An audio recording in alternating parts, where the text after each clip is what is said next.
அன்பின் பரம தகப்பனே, ஸ்தோத்திரம் ஐயா, ஸ்தோத்திரம் ஐயா. இந்த நல்ல நாளைக்கான கிருபை செய்திரே. உமக்கே எல்லாம் துதி கன மகிமை உண்டாவதாக. கர்த்தாதி கர்த்தாவே, உமக்கே எல்லாம் துதி கன மகிமை உண்டாவதாக.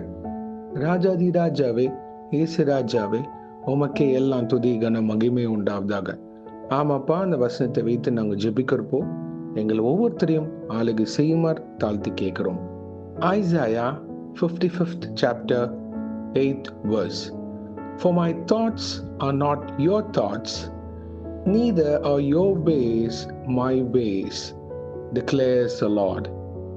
ஏசாயா 55ஆம் அதிகாரம் 8ஆம் வசனம். என் நினைவுகள் உங்கள் நினைவுகள் அல்ல, உங்கள் வழிகள் என் வழிகளும் அல்லவென்று கர்த்தர் சொல்லுகிறார். ஆமென். Thank you Jesus. இந்த வசனத்தை கொடுத்தரே ஸ்தோத்திரம் ஐயா. இதை கேட்டுக்கொண்டிருக்கிற எங்கள் யாவரையும் நீங்க வழி நடத்தி தருமாறு தாழ்த்தி கேட்கிறோம். இயேசுவே, உம்முடைய சித்தத்திற்கு எங்க வாழ்க்கை அர்ப்பணித்து வாழ தகுதிப்படுத்துங்க. தேவ சித்தம், தேவ திட்டம் என்னவென்று அறிந்து எங்க வாழ்க்கையை நடக்க கிருபை செய்யுங்க இயேசுவே. ஒரு ஆவிக்குரிய புரிதல் எங்களுக்கு தாங்க, தெளிவுபடுத்துங்க இயேசு ராஜாவே. அந்தகார கிரியைகள் எழுப்பி கொண்டே இருக்கு. உம்முடைய வெளிச்சத்தின் பிள்ளைகளாக நாங்க உம்முடைய ஒளியை வீசுகிற பாத்திரவன்களாக இருக்க வேண்டும். அதற்கு எங்களை ஆளுகை செய்யுங்க. எங்கள் குறைகளை மன்னிங்க, எங்க பாவக்கரைகளை கழுவுங்க இயேசுவே.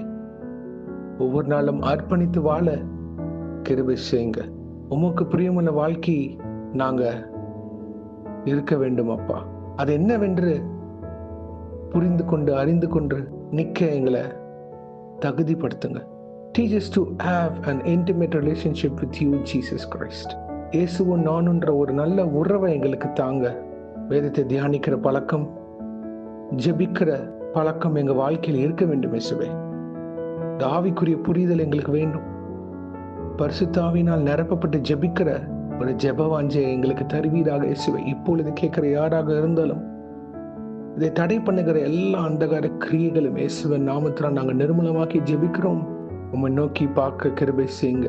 முடிவு பரியந்தம் உம்மை சார்ந்திருக்க கிருபை செய்யுங்க ஐயா. எங்க சுய புத்தி வேணாம். சுய புத்தியின் மேல் சாராமல் கர்த்தருடைய வார்த்தைகளை கை கொண்டு அதன்படி நிற்கிறவனே கடைசி வரைக்கும் நிலைநிற்க முடியுமாப்பா. எங்களை ஆளுகை செய்யுங்க. The Holy Spirit of God, please take full control over us. இது கேட்கிற யாராக இருந்தாலும் அவங்க நீங்க ஆளுகை செய்யுமா ஜெபிக்கிறோம். அவங்கள தொடுங்க, அவங்கள வழிநடத்துங்க இயேசுவே. இப்ப நான் என்ன பண்ணணும் அப்படின்னு எனக்கு தெரியலன்னு கன்ஃபியூஸ்டா இருக்கிற ஒவ்வொருத்தரையும் நீங்க தொட்டு விடுதலை ஆக்குங்க. அவங்கள ஆளுகை செய்யுங்க. அவங்களுக்கு ஒரு தெளிந்த புத்தி உள்ள ஞானத்தை தாங்க. Give them the clarity to move forward, Lord Jesus. Help them, Almighty God. நீங்க அவங்கள வழி நடத்தி தருமாறு தாழ்த்தி கேட்கிறோம்.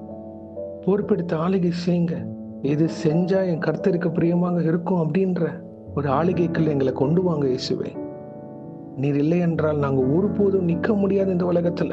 எங்களோட பரிசுத்தத்தை காத்துக்கொள்ள கிருபை செய்யுங்க. உம்மிடம் முழுவதுமாக அர்ப்பணித்து வாழ எங்களை தகுதிப்படுத்துங்க இயேசுவே. அன்னைக்கு நேரத்துல நாங்க ஒன்னு யோசிப்போம், ஆனா நீங்க எங்களுக்கு அதை விட பெரிதான காரியங்கள் வைத்திருப்பீர். அதை புரிந்து கொண்டு அதன்படி நடக்க கிருபை செய்யுங்க இயேசுவே. ஆனா நீங்க எங்களுக்கு வைத்திருக்கிற திட்டம், காரியங்கள் எல்லாமே மேலானவைகள்.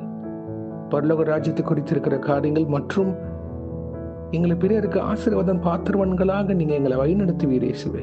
நாங்க அநேக காரியங்கள் பார்க்க முடியலன்னா கூட நாங்க ஜெபிக்கிறப்போம், நீங்க எங்களுக்காக ஒரு காரியம் செய்து கொண்டே இருக்கிறீர்கள். அதற்காக ஸ்தோத்திரம். தேவனே, உண்மையை சார்ந்த நிக்கிற பாத்திரவன்களாக எங்களை தகுதிப்படுத்துங்க, உருவாக்குங்க, பொறுப்பெடுத்துக் கொள்ளுங்க, ஆளுகை செய்யுங்க இயேசுவே. இன்றைக்கு யார் என்னென்ன காரியங்களாக போகிறார்களோ அவங்கள பாதுகாத்து பொறுப்பெடுத்து வழிநடத்துங்க. உங்க காரம் முன்னும் பின்னுமாக இருப்பதாக தேவ தூதர்களால் பாதுகாத்து வழிநடத்துங்க. இயேசுவின் நாமத்தினால் எங்கள் தலைகளை தாழ்த்தி ஜெபிக்கிறோம் பிதாவே. ஆமேன், ஆமேன், ஆமேன்.